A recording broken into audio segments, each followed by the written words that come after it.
आज আমরা হোমিওপ্যাথির এনাকার্ডিয়াম ওরিয়েন্টালিস সম্বন্ধে আলোচনা করব। এর কমন নেম হলো মার্কিং নাট। এই ওষুধটিকে জানতে গেলে প্রথমেই এর মানসিক লক্ষণগুলির কথা আমাদের মনে রাখতে হবে। যেমন এরা একটু উত্তেজিত প্রকৃতির, হঠাৎ এদের স্মৃতিশক্তি লোপ পায়, পরিচিত বন্ধু বান্ধবের নাম এমনকি নিজের নাম পর্যন্ত ভুলে যায়।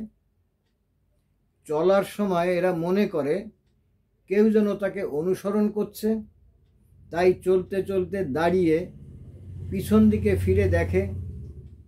এরা সবাইকে সন্দেহ করে, অভিশাপ দিতে চায়, সবার দোষ ধরার চেষ্টা করে।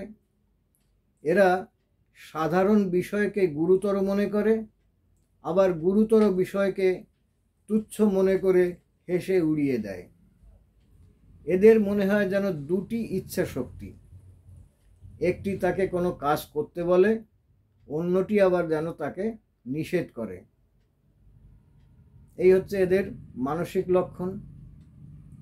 এরপরে প্রধান চরিত্রগত লক্ষণের মধ্যে আমরা দেখি, সে মনে করে তার পাকস্থলীর মধ্যে যেন কিচ্ছু নেই, সব খালি, কিছু খেলেই সে ভালো থাকে। আরেকটি লক্ষণ হলো দেহের অভ্যন্তরে মলদ্বারে খাদ্যনালীর মধ্যে একটি প্লাগ লাইক সেন্সেশন বা কিছু গোজা আটকে থাকার অনুভূতি থাকে। সে মনে করে তার দেহের চারিদিকে যেন শক্ত কিছু দিয়ে বেড়ির মতো বাঁধা আছে। এরা খুব তাড়াতাড়ি পান ও আহার করে। আরেকটি লক্ষণ হলো এদের সর্বদাই মলের বেগ থাকে, কিন্তু মল ত্যাগের চেষ্টা করলেই সে বেগ চলে যায়। রোগী মনে করে তার মলদ্বারের মধ্যে একটা গোজা দিয়ে আটকানো আছে। গ্যাস্ট্রিক লক্ষণে এর বিশেষ লক্ষণ হচ্ছে, যেমন ডিওডেনাল আলসারের ক্ষেত্রে এটি বিশেষ কার্যকারী। সে মনে করে তার পাকস্থলীর মধ্যে যেন কিছু নেই, খালি।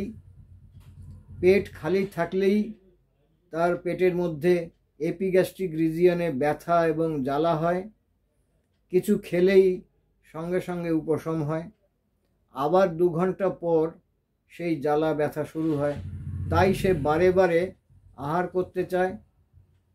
এরপরে আমরা নাক্স ভমের সঙ্গে একে তুলনা করতে পারি।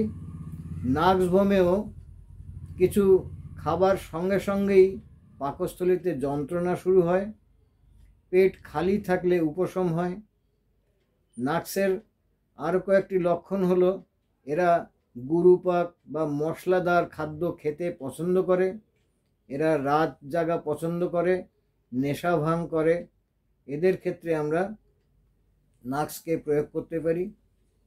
আরেকটি ওষুধ হলো পেট্রোলিয়াম। এতেও খালি পেটে যন্ত্রণা বৃদ্ধি হয়, কিছু খেলে উপশম হয়, কিন্তু খাবার 20 থেকে 30 মিনিট পর আবার যন্ত্রণা শুরু হয়। এর আরেকটি লক্ষণ হলো পেট্রোলিয়ামে শীতকালে এদের চর্মরোগ বৃদ্ধি পায়, হাত পা ফাটে, গা চামড়া এগুলো ফেটে যায়। এবিস নায়াগ্রা এটিও গ্যাস্ট্রিক লক্ষণের একটি বিশেষ ওষুধ। এতেও খাবার পরক্ষণেই ব্যথা বৃদ্ধি পায়।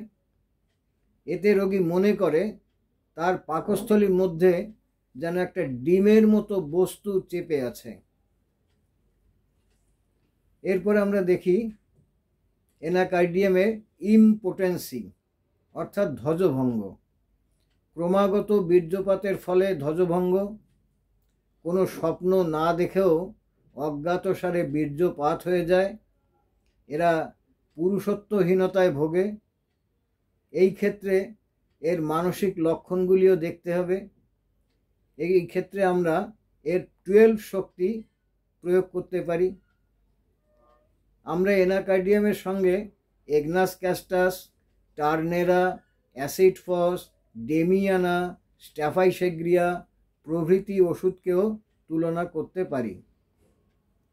এছাড়া হাতের তালুতে আঁচিল এবং কুষ্ঠ ব্যাধিতেও আমরা এনাকার্ডিয়াম ব্যবহার করতে পারি। এই এনাকার্ডিয়ামের সাধারণ হ্রাস বৃদ্ধির মধ্যে দেখা যায় গরম জলে বা গরম কিছু খেলে, খাবার 2 ঘন্টা পরে, মানসিক পরিশ্রমে সমস্ত লক্ষণগুলি বৃদ্ধি পায়। আবার খাবার পর বা গরম সেক দিলে এর রোগ লক্ষণগুলো উপশম হয়। আজ এইটুকু। যদি আপনাদের ভালো লাগে এনাকার্ডিয়াম সম্বন্ধে যে আলোচনা করা হলো, আপনারা কমেন্ট বক্সে কমেন্ট করবেন বা নতুন ভিডিও পেতে সাবস্ক্রাইব করবেন। নমস্কার।